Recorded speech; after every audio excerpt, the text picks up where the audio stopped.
Good morning. आज हम एक काफी अहम विषय पे बात करने वाले हैं। ये टॉपिक है राहुल गांधी के विषय में। अभी जैसे आपको खबर मिल रही होगी कि राहुल गांधी की सदस्यता को लोकसभा से खारिज कर दिया गया। तो बाजार में कई चर्चाएं हैं इसको लेकर कर, कई बातें हो रही है। हमारा मोटिव है इसको एग्जाम के व्यू से पढ़ना और इसमें क्या क्या कारण हो सकते हैं, किस क्षेत्र से किया गया, क्यों किया गया, उन सारी चीजों पे हम चर्चा करेंगे। और चर्चा के लिए हम यहाँ पे आज रेडी है। तो चर्चा का विषय जो हमारा चर्चा का विषय है राहुल गांधी का termination. Membership of Rahul Gandhi terminated from the Lok Sabha, इस पे हम बात करने वाले हैं।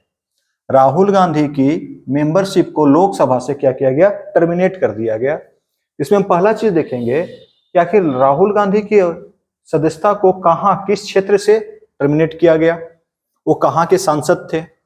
दूसरी चीज है क्यों किया गया, और तीसरी चीज है किस कानून के तहत किया गया।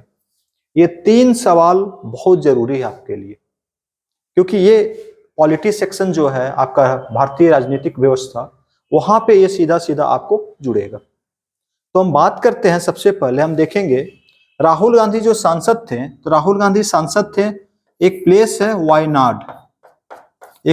वायनाड, ये है केरला में। तो राहुल गांधी 2019 के जो पार्लियामेंट्री इलेक्शन है, उन्होंने अपनी जो जीत दर्ज की थी वायनाड से जीत दर्ज की थी। तो ऐसे तो दो जगह से खड़े हुए थे, एक जगह अमेठी से खड़े थे, एक जगह वायनाड से खड़े थे। अमेठी की सीट वो स्मृति ईरानी से हार गए थे, और जो वायनाड की सीट है वहां पे उन्होंने जीत दर्ज की थी, और वायनाड के लोकसभा संसदीय क्षेत्र से वो संसद में अपनी भागीदारी सुनिश्चित करते थे। लेकिन 2019 के इलेक्शन में के दौरान राहुल गांधी जो है कांग्रेस के स्टार प्रचारक रहे हैं, और 2019 के इलेक्शन के दौरान राहुल गांधी ने कई रैलियों को संबोधित किया, और कई रैली वो करते थे जहां पे उनकी स्पीच होती थी। इन स्पीच के दौरान कर्नाटका स्टेट में उन्होंने एक स्पीच दिया था, जिस स्पीच को लेकर वो विवादों में घिरे। तो हम यहां से ही बात को लेकर चलते हैं, क्योंकि इन्होंने एक विशेष जाति समूह के सब टाइटल पे, उपनाम पे इन्होंने क्या किया था, उपनाम के ऊपर इन्होंने कुछ बातें की थी। In rally in Karnataka a controversial statement was given by Rahul Gandhi और मोदी सरनेम। कर्नाटका के एक रैली में राहुल गांधी के द्वारा मोदी के उपनाम पर एक विवादित बयान दिया गया था। विवादित बयान था, इस बयान का मैं नाम नहीं बता नहीं सकता इसके बारे में, क्योंकि बयान है, मोदी के नाम पे कुछ उन्होंने शब्द कहा था। उस शब्द को लेकर के एक केस हुआ इनके ऊपर, कई जगहों पे केस दर्ज हुआ। उसी में एक गुजरात में इन पे केस दर्ज हुआ, लिखते हैं गुजरात में इन पे एक केस दर्ज हुआ। तो अगर किसी पे केस दर्ज होता है तो कोई ना कोई सेक्शन के तहत दर्ज होता है। हमारे भारत में दो तरह के सेक्शन लगते हैं, एक सीआरपीसी की सेक्शन लगती है, एक आईपीसी की सेक्शन लगती है। तो जो केस दर्ज होता है, यहाँ पे जो केस दर्ज हुआ है, केस दर्ज हुआ है आईपीसी सेक्शन के तहत, यानी भारतीय दंड संहिता के तहत केस दर्ज हुआ राहुल गांधी पे, जिसपे सेक्शन 499 और सेक्शन 500 के तहत केस दर्ज किया गया। जैसे आप सुनते होंगे किसी ने मर्डर कर दिया तो 302 की धारा लगती है, तो यहाँ पे धारा जो है 499 और 500 के तहत राहुल गांधी पे केस दर्ज किया गया। ये मामला 2019 का था। ये मामला जो गुजरात के कोर्ट में, इस पे राहुल गांधी पे सुनवाई चली, और गुजरात के कोर्ट ने राहुल गांधी को इसमें 2 साल की सजा सुनाई, 2 इयर्स की सजा सुनाई। अब केस तो पुराना था और राहुल गांधी को 2 साल की सजा सुनाई गई, तो राहुल गांधी को जेल भेजना चाहिए था, या राहुल गांधी के साथ जो भी चीजें थी उसे करना चाहिए था। यहां पे राहुल गांधी की सदस्यता को सेम डे पार्लियामेंट के द्वारा रद्द कर दिया गया। अब इसी बात की चर्चा है कि क्या मोदी गवर्नमेंट डर से की, या कोई लीगल प्रोसीजर है, क्या लीगली ये सही बैठता है या गलत बैठता है, इस पे हम चर्चा करेंगे। हमें राजनीतिक हितों की बात नहीं करनी है। अब यहाँ पे हम देखते हैं कि संसद सदस्य की सदस्यता की समाप्ति का आधार क्या क्या हो सकता है। Ground for termination of the membership of parliament, कोई भी सांसद है, पार्लियामेंट का मेंबर है, उसको हम किस ग्राउंड पे हटा सकते हैं, किस बेसिस पे वहां से हटा सकते हैं।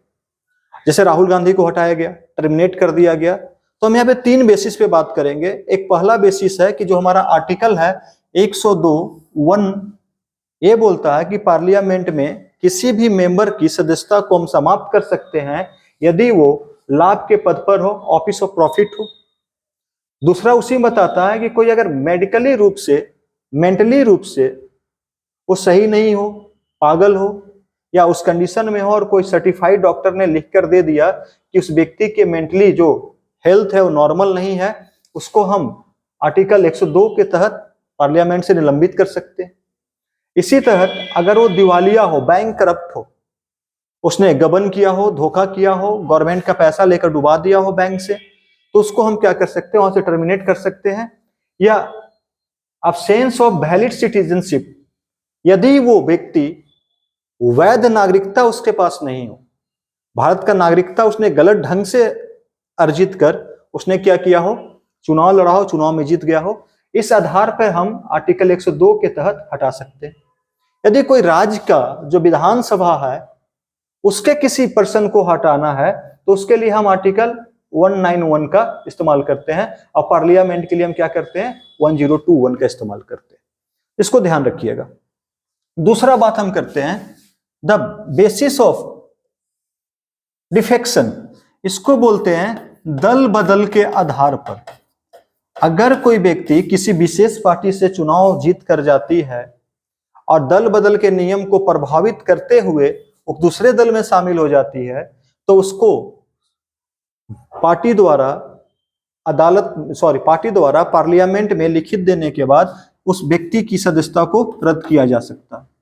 तो हम यहाँ पे देख रहे हैं राहुल गांधी पे अगर हम विचार करें तो न राहुल गांधी को इसके द्वारा हटाया गया, न राहुल गांधी को बेसिस ऑफ डिफेक्शन पे हटाया गया। तब राहुल गांधी की सदस्यता क्यों रद्द की गई? तो तीसरा पॉइंट हमारा बचा the representation of people act 1951, जन प्रतिनिधित्व अधिनियम 1951। तो राहुल गांधी को जो हटाया गया है, राहुल गांधी को हटाया गया जन प्रतिनिधित्व अधिनियम 1951 के तहत। तो हम चर्चा करेंगे कि जन प्रतिनिधित्व अधिनियम जो 1951 में बना है ये किस बेसिस पे राहुल गांधी को हटाया, इसमें कौन कौन से पॉइंट्स हैं उस पर चर्चा करेंगे। तो देखिएगा जो जन प्रतिनिधित्व अधिनियम है इसमें देखिएगा हम एक सेक्शन 8 पे बात करेंगे, सेक्शन 9 पे बात करेंगे, सेक्शन 10 पे बात करेंगे, सेक्शन 11 पे बात करेंगे। यहां पे 4 सेक्शन हैं जो किसी भी पार्लियामेंट के सदस्य के निलंबन पे बातें करती है, उसको हटाया जा सकता है। तो एक है आपराधिक मामलों के लिए अयोग्यता। अगर कोई व्यक्ति आपराधिक मामलों में सजा पाया है और वो अयोग्य है तो उसको क्या किया जाएगा, निलंबन को रद्द किया जाएगा। सेक्शन 8 ये बोलता है। सेक्शन 9 पे आते हैं, कोई व्यक्ति करप्शन करता हो यानी भ्रष्टाचार करता हो तो भ्रष्टाचार के बेसिस पे उसको क्या कर सकते हैं, हम हटा सकते हैं। सेक्शन 10 क्या बोलता है, चुनाव खर्च का लेखा जोखा न देने वाला व्यक्ति। जैसे इलेक्शन लड़ा जाता है, इलेक्शन में एक अमाउंट फिक्स किया जाता है कि पार्लियामेंट का मेंबर इतना ही पैसा खर्च कर सकता है और चुनाव के बाद उसे इलेक्शन कमीशन के सामने अपने चुनावी खर्च का ब्यौरा देना पड़ता है। अगर उस व्यक्ति ने चुनाव जीतने के बाद खर्च का ब्यौरा नहीं दिया तो उसकी पार्लियामेंट की सीट जा सकती है। चौथा पॉइंट है जो सेक्शन 11, भ्रष्टाचार आचरण के लिए disqualification for the corrupt behaviour. अगर किसी का बिहेवियर करप्ट हो, बिहेवियर खराब हो, आचरण गलत हो, मैनर गलत हो, मैनर तो समझ रहे ना, उस बेसिस पे सेक्शन 11 के तहत हटा सकते हैं। अब राहुल गांधी पे हम बात करते हैं तो राहुल गांधी का बिहेवियर यहाँ पे खराब है नहीं, राहुल गांधी का चुनाव खर्च का लेखा जोखा को लेकर कोई मैटर है नहीं, राहुल गांधी पे भ्रष्टाचार को लेकर मैटर यहाँ पे है नहीं। तो राहुल गांधी पे कौन सा मैटर आ रहा, तो राहुल गांधी पे आ रहा जन प्रतिनिधित्व अधिनियम 1951 के तहत सेक्शन 8 पे बातें की जा रही है जो उनको सजा दिया गया। तो सेक्शन 8 पे हम बातें करेंगे तो हम आगे देखते हैं कि सेक्शन 8 में है क्या क्या। तो सेक्शन 8 में भी काफी चीजें हैं। सेक्शन 8 में है सेक्शन 8(1), सेक्शन 8(2), सेक्शन 8(3), सेक्शन 8(4) पे हम बात करेंगे लास्ट में। देखिएगा स्पेसिफिक क्राइम, सेक्शन 8(1) क्या बोलता है कि स्पेसिफिक क्राइम के बारे में यहां पे बात किया जा रहा है। स्पेसिफिक क्राइम क्या है, विशिष्ट अपराध। अगर कोई व्यक्ति कुछ विशिष्ट अपराध में शामिल हो, जैसे देश दूसरे देश के साथ शत्रुता को बढ़ा देते हैं, रिश्वतखोरी करते हैं, ब्राइबरी करते हैं, शत्रुता को बढ़ाते हैं, तो उसका क्या कह सकते हैं, डिस्क्वालीफाई कर सकते हैं उसके पार्लियामेंट मेंबरशिप को। एक है होर्डिंग यानी जमाखोरी। कोई व्यक्ति जमाखोरी कार्य में लगा हुआ है, वो पार्लियामेंट का मेंबर है, इस आधार पे अगर उस पर आरोप तय होते हैं तो उनको क्या करेंगे, यहां से उनको भी हम टर्मिनेट कर सकते हैं। उसके बाद यहाँ पे मुनाफाखोरी, प्रॉफिटरिंग।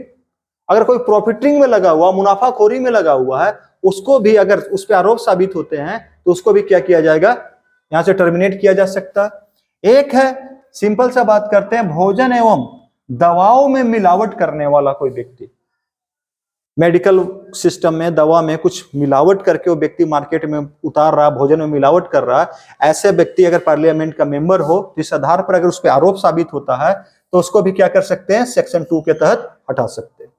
तो सेक्शन 1 और 2। अब हम देख रहे हैं कि राहुल गांधी का न तो रिश्वतखोरी में मामला आया है, न शत्रुता बढ़ाने में आया है, न जमाखोरी में है राहुल गांधी, न मुनाफाखोरी में है। तो राहुल गांधी को किस तरह से टर्मिनेट किया गया, किस आधार पे किया गया? तो हमारा जो सेक्शन 3 है, यानी 8 का जो सेक्शन 3 है, इस पे हम बात करेंगे। हम यहाँ पे देखेंगे कि यही एक मसला बना है राहुल गांधी को यहां से हटाने का।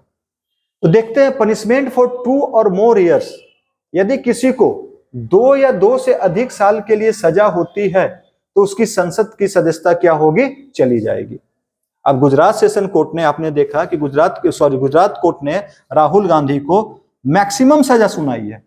यानी अगर किसी पे मानहानि का सजा हो, मानहानि का केस हो, तो उसकी मैक्सिमम जो सजा होती है 2 साल की होती है, और वहां के कोर्ट ने राहुल गांधी को मैक्सिमम 2 वर्ष की सजा सुनाई। तो राहुल गांधी सेक्शन 8(3) के तहत दोषी पाए गए। इसी के आधार पर पार्लियामेंट से इनकी सदस्यता को रद्द कर दिया गया। तो ये फैसले काफी जल्दी जल्दी हुए। जिस दिन कोर्ट का फैसला आया उसी दिन पार्लियामेंट से राहुल गांधी को टर्मिनेट कर दिया गया। तो एक चर्चा का मुद्दा बना हुआ। राहुल गांधी ने कल ही प्रेस कॉन्फ्रेंस करके बातों को रखा।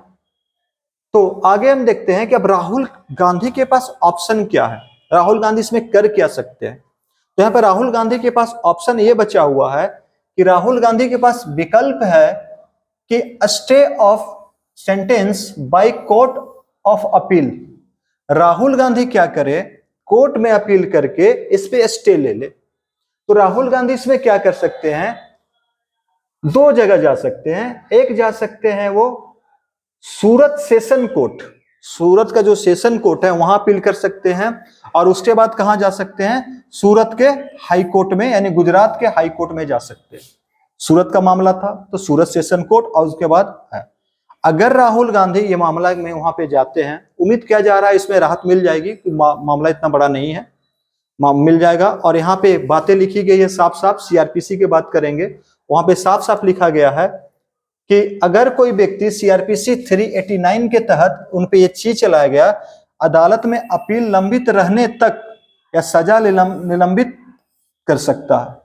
जब तक मामला चलते रहेगा हाई कोर्ट में या सेशन कोर्ट में, तब तक सजा को निलंबित कर दिया जाएगा। इस केस में पार्लियामेंट को फिर से राहुल गांधी की सदस्यता को बरकरार करनी पड़ेगी। तो ये एक टॉपिक है आपका कि राहुल गांधी को क्यों बर्खास्त किया गया, राहुल गांधी किस संसदीय क्षेत्र के हैं, राहुल गांधी पे किस एक्ट के तहत मुकदमा चला, किस सेक्शन के तहत मुकदमा चला, आईपीसी सेक्शन 499 और 500 के तहत चला, और वो दोषी पाए गए। अब पार्लियामेंट में उनको किस बेसिस पे, किस ग्राउंड पे पार्लियामेंट से उनको टर्मिनेट किया गया, तो ये पूरा का पूरा है। अब यहां से कई क्वेश्चन बन सकते हैं। आप पहले इस वीडियो को देखें, वीडियो को देखने के बाद मैं आपको फिर क्लास में क्वेश्चन दूंगा इसके ऊपर मेंस में लिखने के लिए, और उसको लिख करके आप सबमिट करें और उसका आंसर चेक होकर के फिर आपको मिलेगा। लास्ट क्वेश्चन आपको मिला था बांग्लादेश वाला, आप उसको लिख करके सबमिट कर दीजिए। इस प्रकार से डेली कुछ ना कुछ टॉपिक पे हम बना कर देंगे, उसको क्वेश्चन को आपको लिख करके सबमिट करना है। आज का हमारा टॉपिक यहाँ पे है। धन्यवाद।